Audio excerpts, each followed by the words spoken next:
Thank you very much. You can take this down, Michelle.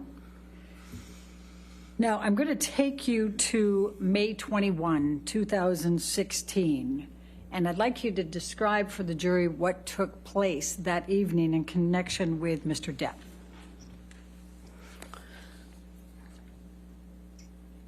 Johnny and I had not seen each other for the better part of a month, or about a month. I was traveling. I had just shot a campaign in Italy. I spoke to him around that time when I was in Italy. I had gotten a phone. My parents got a hold of me. After I spoke to my parents, I had communicated with Johnny.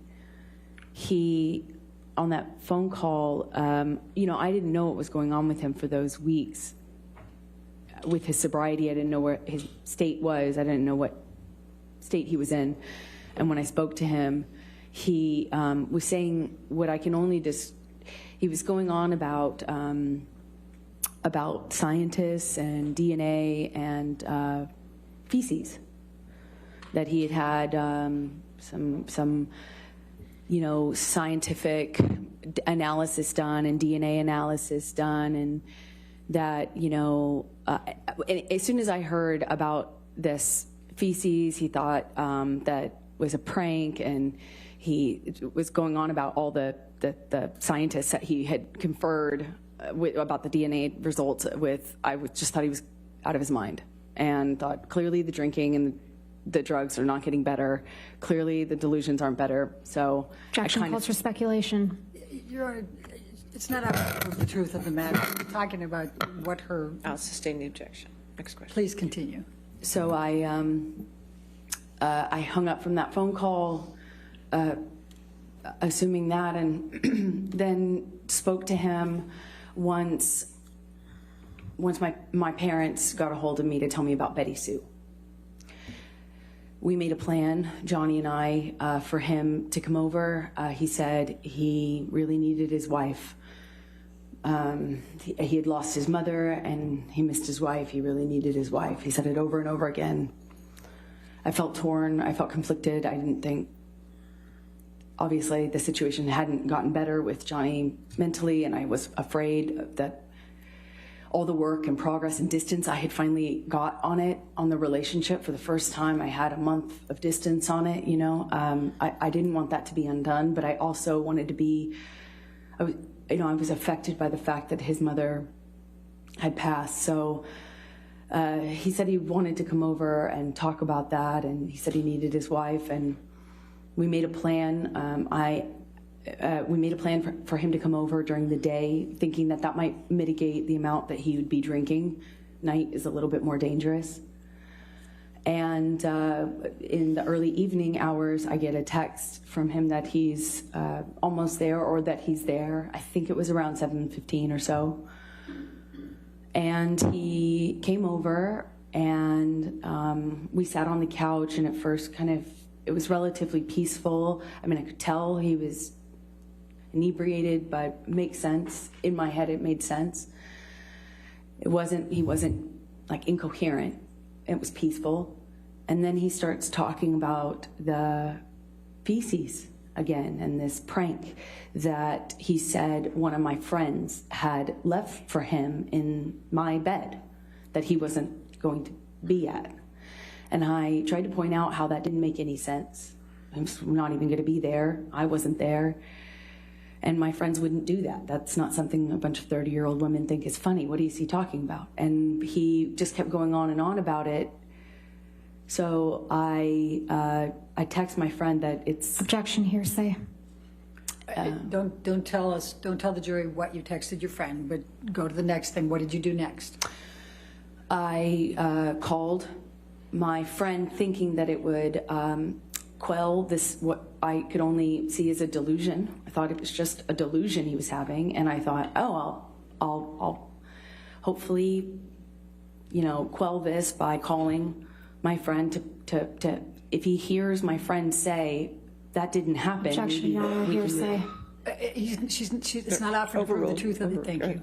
Please continue. So I thought if I could get my friend on the phone to prove that this didn't happen, we could move on and talk about the issues, that we should be talking about. You know, our marriage was over and falling apart in front of our eyes. We hadn't seen each other for a month, and his mom had just passed. I couldn't believe he wanted to talk about feces.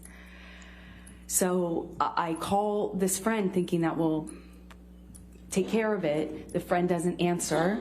I call another friend who is someone else he claimed. I don't know how both people did this, but he was claiming that this person was responsible. So I call that person. And that person is on speakerphone. And I Tell say, us who that person is. Io. Io Tillett-Wright? Io Tillett-Wright. Okay. And then you put him on speakerphone with Johnny? Right in front of Johnny. Okay. And what happened next? I allowed for an opportunity for Io to say why this is impossible. Objection, It's hearsay. not offered to prove the truth of the matter, is asserted, Your Honor. It's explaining the context that leads to the next acts. Your Honor, it is being offered We're to not prove here. We're not here about whether Io. I'll sustain on the the bed. objection. Next question. All right. All right. So Io is talking. You can't tell us what he said. Okay. Objection, He's Your talking, Honor. correct?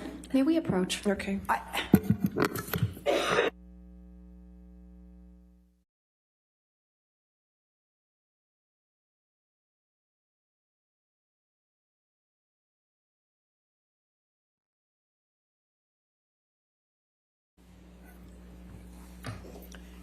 So Io is talking.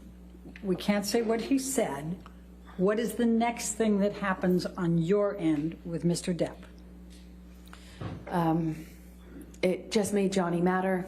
He got more upset, grabbed the phone, and started screaming at Io. He just started screaming at the top of his lungs, said, "You dyke bitch, you don't know what you're talking," you know, just screaming expletives, insulting names, and telling Io that he can have me and, you know, fuck off, and just screaming at him. It's best I can describe it without getting into the details. He tosses the phone, you know, down on the couch and heads upstairs. And I pick up the phone and try to, you know, apologize for the fact that my husband at the time just screamed at my friend on a cold call. I didn't want Io to think that's why I had called Io, you know, to just be screamed at and blamed for something that sounded crazy, for lack of a better explanation. It sounded crazy. Io said something to me on speakerphone, and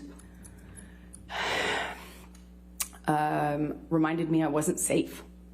Objection, Your Honor, hearsay. Your Honor, it's not offered to prove the truth of the matter. It's to show what caused Mr. Depp to be set off and come back. I mean, it's not offered to prove the truth of what he's saying. It's not hearsay. In that I'll overrule the nature. objection. Go ahead. Thank you. Please tell us what Io said and what then happened with Mr. Depp. Io said, "Amber, get out of the house. Get out of the house now. You're not safe. Get out of that house." Io had been there after the cleanup, or for the cleanup, after December 15th, 2015 incident, and had Objection, washed Your Honor, blood out of my non-responsive. pillowcases. I think she can provide the I'll context. sustain the objection. Next Okay. question. So please continue.